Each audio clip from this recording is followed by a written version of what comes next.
अस्सलाम वालेकुम। Martin top made talks की जानिब से आज हम आपके सामने हाजिर हुए हैं एक नए मौजू पे और एक नए एक्सपर्ट के साथ। मार्टिन टॉप मेड टॉक्स के सेशंस मुख्तलिफ मौजूओं पर लोगों की आगाही के लिए पेश किए जाते हैं। आज जो हमारा मौजू है वो है mental health and gut health. जैसे कि आप लोगों को पता है, गट की बीमारियाँ आजकल कितनी आम हैं, जिसे हम मैदे की बीमारियां भी कह सकते हैं, और उनका असरात मेंटल हेल्थ, हमारी जहनी सेहत पे कितना मुतासिर कर रहा होता है। इस मौजू पे आज हम जिस एक्सपर्ट से बात करेंगे वो पाकिस्तान का एक बहुत बड़ा नाम डॉक्टर नाजिश भट्ट है। Doctor Nazish Bhatt as a head of gastroenterologist and hepatologist Jinnah post graduate medical centre JPMC में करंटली अपनी सर्विसेज दे रही हैं।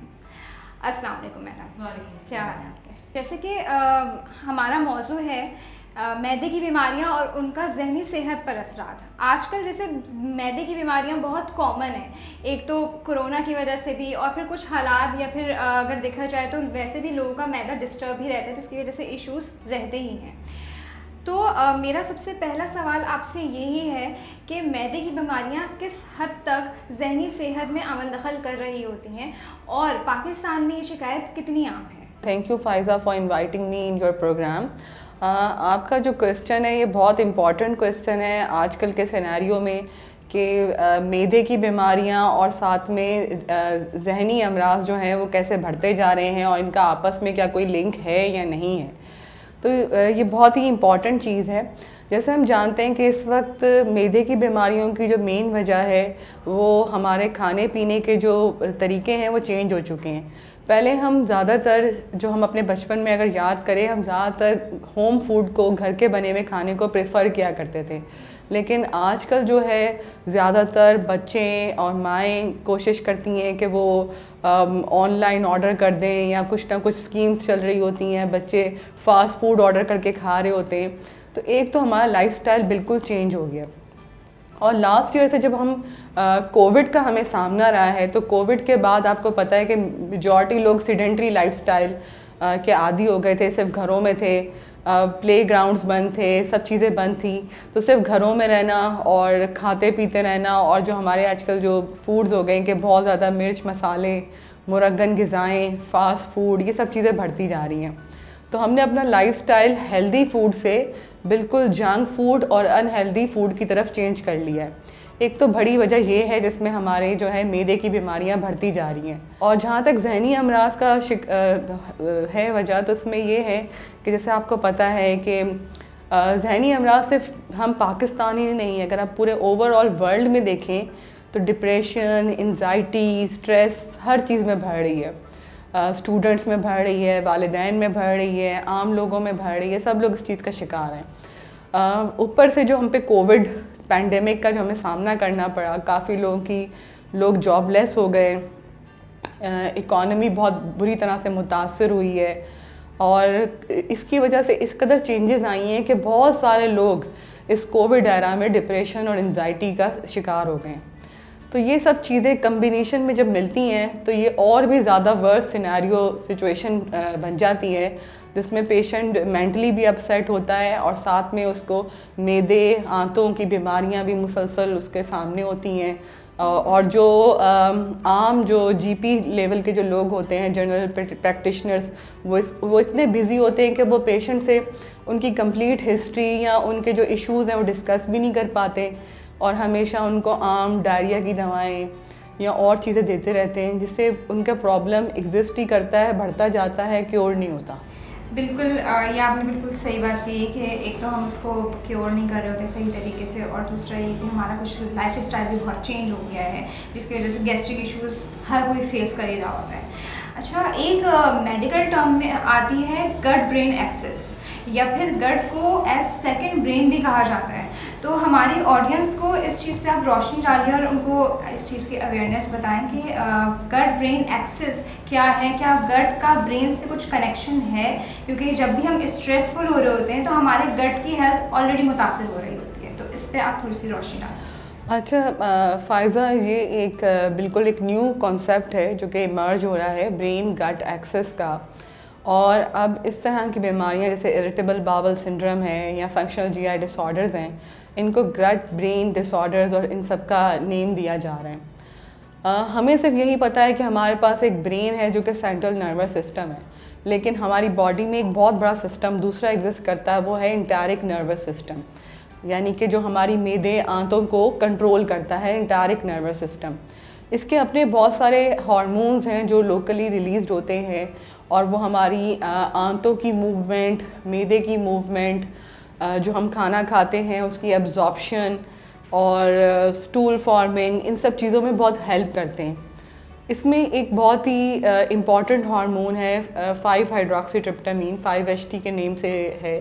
उसके 95% जो रिसेप्टर्स हैं it's in the gut, but 5% of the receptors also exist in the brain.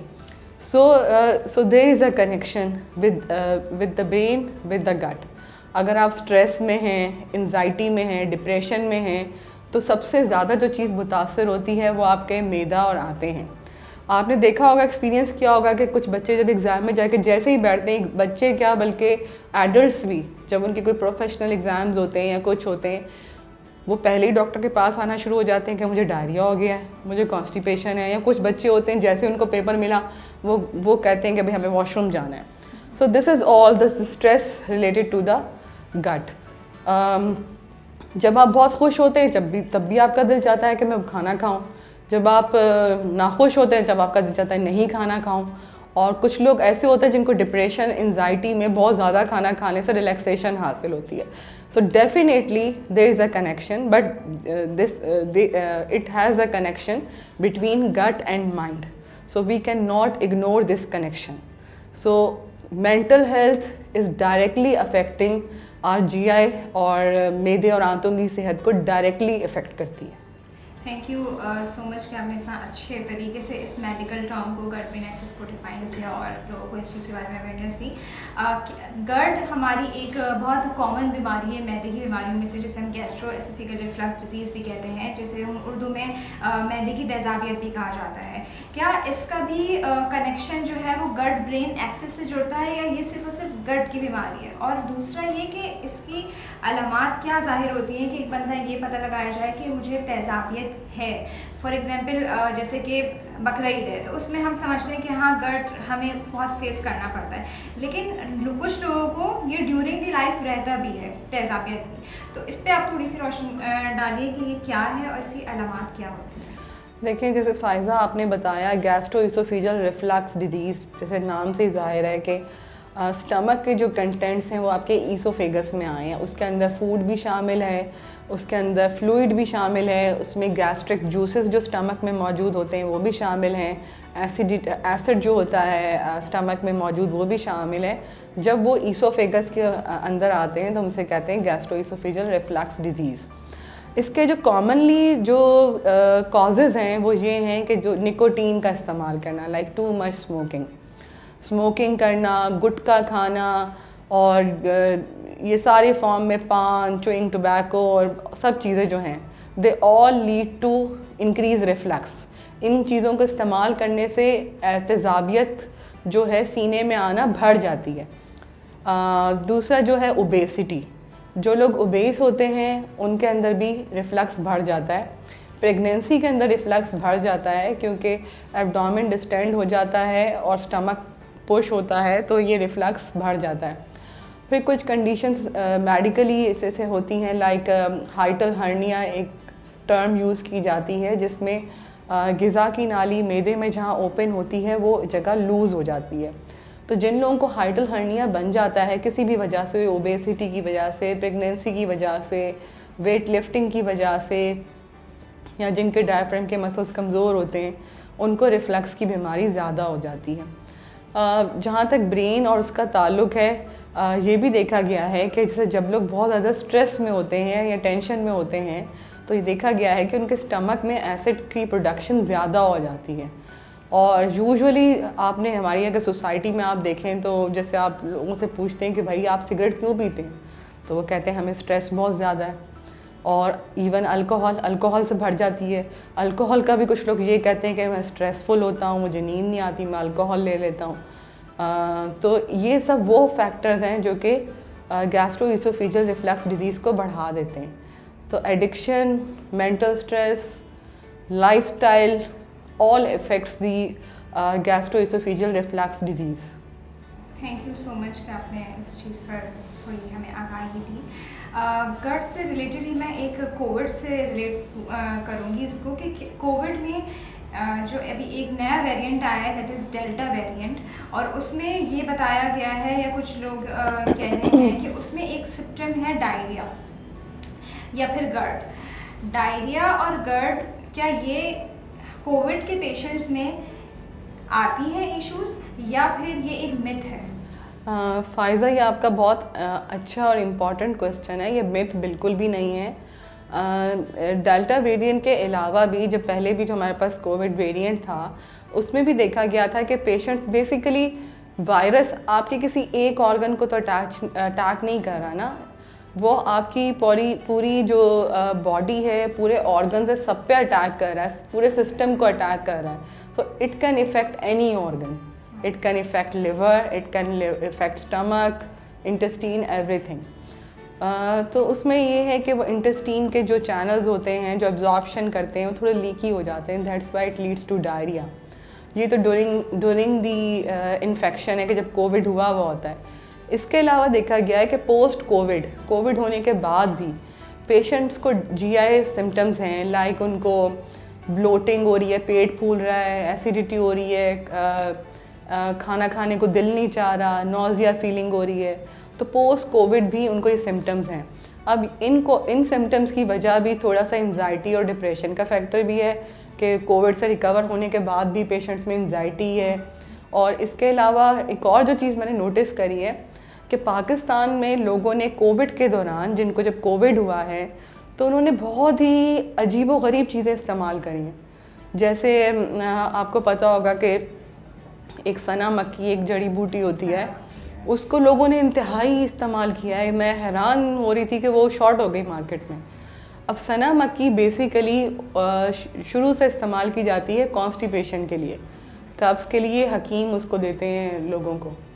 अब लोगों ने उसको कोविड के अंदर कोविड के ख़िलाफ़ इस्तेमाल कर रहे थे, उसका कावा बना के पी रहे हैं और चाय में डाल के पी रहे हैं। तो ये भी एक बहुत बड़ी वजह थी डायरिया होने की। इसके अलावा और भी बहुत ही लोगों ने अजीब व गरीब टोटके इस्तेमाल किए कोविड में। तो गट इफ़ेक्ट होने का, डायरिया, डिस्पेप्सिया, सीने में जलन, मैदे का हाजमा ख़राब होने में इसका भी बहुत रोल है। आप जब भी कोविड के पेशेंट से मिलेंगे आप खुद एक्सपीरियंस कर सकती हैं। जब आप उनसे पूछेंगे वो आपको हमेशा एक नई रेसिपी बताएंगे किसी कावे की कि इसको बना के पिए, कोविड के सिम्टम ठीक हो जाएंगे। तो वायरस इट्सेल्फ जो है वो प्रॉब्लम कर रहा है, लेकिन लोगों ने जो उसमें डिफरेंट किस्म की मेडिकेशंस और ओवर यूज़ ऑफ एंटीबायोटिक्स, कुछ लोगों ने तो ऐसा किया है कि कोविड में डॉक्टर्स को दिखाने ही नहीं गए। उन्होंने खुद ही दूसरे रिलेटिव से मशवरा करके, जिनको कोविड हो गया था, ख़ुद से एंटीबायोटिक्स खाई हैं और सब कुछ किया है। तो ये सब भी बहुत ज़्यादा कंबाइन, बेसिकली मैं समझती हूँ कम्बिनेशन ऑफ फैक्टर्स हैं जिसमें जो है गट इफ़ेक्ट हुई है ड्यूरिंग कोविड। बिल्कुल। और कोविड में ये भी होता है कि लाइक हमारी एपेटाइट भी कुछ कम हो जाती है या हमें क्रेविंग्स कुछ और चीज़ों की भी आ रही होती है, ज़्यादातर लोग इस तरह की बोल रहे थे। दूसरा जो मेरा एक सवाल है आपसे वो ये है कि फूड एलर्जीज़ पे बात मैं करना चाहूँगी कि गट, जैसे बहुत सारे लोग होते हैं उन्हें जौ का आटा है, जौ की रोटी वो सूट नहीं करती, या फिर फूड इंटॉलरेंस भी उन लोगों को, लाइक लैक्टोज इंटॉलरेंस हो रही होती है। तो लोगों को इस चीज़ की अवेयरनेस कैसे होगी कि हमें इस फूड से एलर्जी है और हमें ये अपनी डाइट में हटा देना चाहिए या कम कर देना चाहिए? मैदे और आंतों की बीमारियों के अंदर ये एक बहुत ही इम्पॉर्टेंट चीज़ है फ़ायदा। पाकिस्तान में और कराची के अंदर मैंने देखा है कि अपनी क्लिनिकल प्रैक्टिस में कि लैक्टोज इंटॉलरेंस बहुत ज़्यादा है लोगों में। लैक्टोज इंटॉलरेंस जिन लोगों को होती है उनको हम सिंपल एडवाइस देते हैं कि वो डेयरी प्रोडक्ट्स इस्तेमाल ना करें। और जब आप उनसे हिस्ट्री लेंगे तो वो ख़ुद भी हिस्ट्री में बताएंगे कि जब भी मैं मिल्क प्रोडक्ट्स का इस्तेमाल करता हूँ या करती हूँ तो उनको मोशन स्टार्ट हो जाते हैं या उनका पेट फूल जाता है, उनको हज़म नहीं होता खाना। तो ये सब चीज़ें, तो पेशेंट की अवेयरनेस और इस बात को उसको आइडेंटिफाई करना कि ये भी एक प्रॉब्लम होता है, क्योंकि मिल्क एक ऐसी चीज़ है इसको लोग हमेशा हेल्दी फूड कंसिडर कर रहे होते हैं और लोग कह रहे होते हैं नहीं ये तो पीना बहुत ज़रूरी है। इवन किसी को डायरिया भी हो रहा था तो उसको लोग बोलते हैं भैया आप मिल्क पियो वरना आपको ताकत कैसे आएगी। तो इस चीज़ को, एलर्जीज़ को आइडेंटिफाई करना और उसको ट्रीट करना इज़ वेरी इंपॉर्टेंट। इसका सिंपल ट्रीटमेंट ये है कि आपको उस फूड से क्विट कर दें और फिर आप सप्लीमेंट्स यूज़ कर सकते हैं कैल्शियम के। इसके अलावा एक लैक्टेज पाउडर आता है, अवेलेबल है मार्केट में कुछ ख़ास जगहों पे। आप उसको अपने फूड पे स्प्रिंकल, जैसे आपका दिल चाह रहा है कि मैं कस्टर्ड लूँ तो आप नहीं खा सकते, तो आप उस लैक्टेज पाउडर को स्प्रिंकल करके उसमें मिक्स करके खा सकते हैं। और अब हमारे पास मार्केट में कुछ लैक्टोज फ्री मिल्क भी अवेलेबल हैं, आप वो यूज़ कर सकते हैं। तो यू हैव ऑप्शंस। जहाँ तक दूसरे फूड एलर्जीज़ का ताल्लुक है, उसमें main important is wheat allergy which is called coeliac disease, गंदम की एलर्जी की बीमारी। और ये जेनेटिक प्रॉब्लम है और इसके अंदर ये है कि स्पेशली ये स्टार्ट होती है बच्चों को, ज़्यादा कॉमन बच्चों में देखी गई है, फिर एडल्ट्स में भी अब बहुत कॉमन है। तो बच्चों में देखा गया है कि उनकी हाइट नहीं बढ़ती, उनकी ग्रोथ रिटार्डेशन हो जाती है और वो प्यूबर्टी अचीव नहीं कर पाते, उनकी हड्डियाँ बहुत कमज़ोर होती हैं, वो ज़रा सा भी कहीं गिरे तो उनकी हड्डियाँ टूट जाती हैं। डेंटल प्रॉब्लम्स उनको होते हैं, खून की कमी हो जाती है, मेंटल हेल्थ भी उनकी अफेक्ट करती है, लो IQ लेवल होता है। तो ये सब चीज़ें होती हैं। तो जब भी आपको अपने बच्चे में ऐसे अलामात नज़र आएँ तो आप फ़ौरन डॉक्टर से रुजू करें और इसके कुछ टेस्ट हैं वो आपने कराने हैं। और लेकिन इसका जो मेन ट्रीटमेंट है वो है कि आपने गंदम को बंद करना है।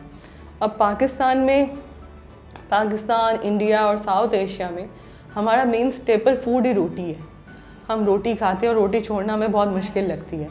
तो जब आप किसी पेशेंट को समझाते हैं या किसी बच्चे के पेरेंट्स को समझाते हैं कि इसकी आपने रोटी खाना बंद करनी है, तो वो इस बात को एक्सेप्ट ही नहीं करते कि ऐसी भी कोई डिजीज़ में रोटी खाना बंद होती है। तो इन सब प्रॉब्लम्स को आइडेंटिफाई करना और इनको टाइम पे ट्रीट करना बहुत ज़रूरी है, क्योंकि सीलिएक डिज़ीज़ बच्चों में ग्रोथ रिटार्डेशन कराती है और एडल्ट्स के अंदर खून की कमी, वेट लॉस और फ्यूचर में ये कैंसर्स का बाइस भी बन सकती है। और आपको सुन के हैरत होगी कि सीलिएक डिज़ीज़ जो है वो माउथ से लेके नीचे रेक्टम, पूरा आपका GI ट्रैक जो है उसमें किसी भी जगह का कैंसर करा सकता है। ब्लड कैंसर इसमें कॉमन है। और ट्रीटमेंट सिर्फ एक ही है कि आपने गंदम बंद करनी है, आपने ग्लूटेन फ्री फूड खाना है। ऐसे फूड को इस्तेमाल नहीं करना जिसके अंदर गंदम शामिल होती है। ये तो हो गई एक एलर्जीज़ की बात, लेकिन इसके बरक्स अगर हम देखें तो कुछ लोग कुछ चीज़ों के बहुत ज़्यादा आदी होते हैं, जैसे कि चाय, कॉफ़ी। हमारे यहाँ पाकिस्तान में जो एक मामूल है कि हम चाय के बिना हमारी सुबह नहीं गुजरती और हमारा दिन नहीं गुजरता। जहाँ पे भी हम बहुत थकावट महसूस करते हैं, हम चाय और कॉफ़ी को प्रेफर कर रहे होते हैं, इवन कि उसके बारे में सोचते ही हम बिल्कुल रिलैक्स हो जाते हैं। इसकी बहुत ज़्यादा आदत होती है और ये ज़्यादा तेज़ाबियत भी शायद करवा रही होती है, अगर आप इसको एग्री करें तो। एक ये आदि होती है। फिर दूसरा कि लोग मिर्च मसाले बहुत ज़्यादा ले रहे होते हैं। कुछ की होता है कि हम मिर्च मसाले का बहुत ज़्यादा स्पाइसी फूड्स ले रहे होते हैं। कुछ को क्रेविंग्स होती है फास्ट फूड की बहुत ज़्यादातर।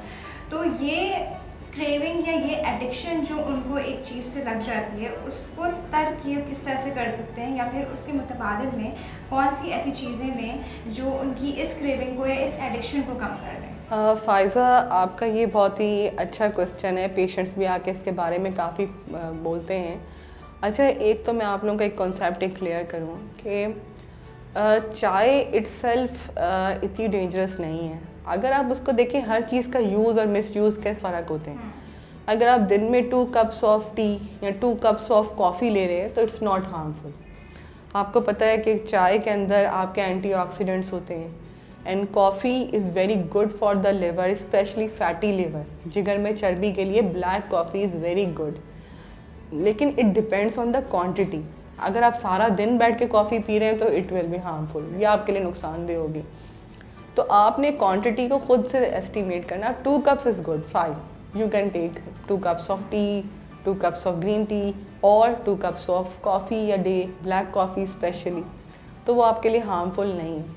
लेकिन जिन लोगों को ज़्यादा ये रिफ्लक्स के इशूज़ हैं या स्टमक में बर्निंग वगैरह के इशूज़ हैं, तो उनके अंदर थोड़ा सा ये एग्रवेट कर देते हैं सिम्टम्स। तो आपको मीन वाइल जब आपको ये मसाइल हों तो आप इसको अवॉइड कर लें, मत इस्तेमाल करें।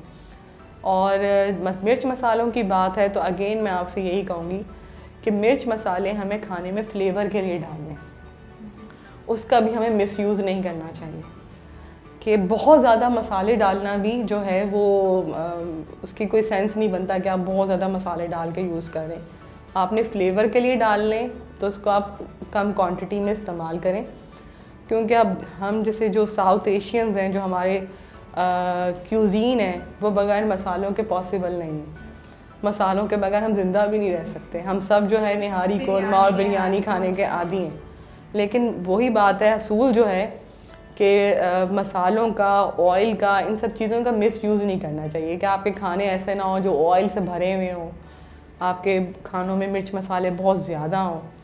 तो इन चीज़ों को अवॉइड करें। और स्पेशली ऐसे जब नया ट्रेंड है पैक्ड फूड्स और ये सब चीज़ें जो होती हैं जिसके अंदर प्रिजर्वेटिव्स डले हुए होते हैं, इन चीज़ों को आप अवॉइड करें। इन चीज़ों के इस्तेमाल से भी एसिडिटी, बदहज़मी और ये सब चीज़ें बढ़ जाती हैं, तो इनको आप अवॉइड करें।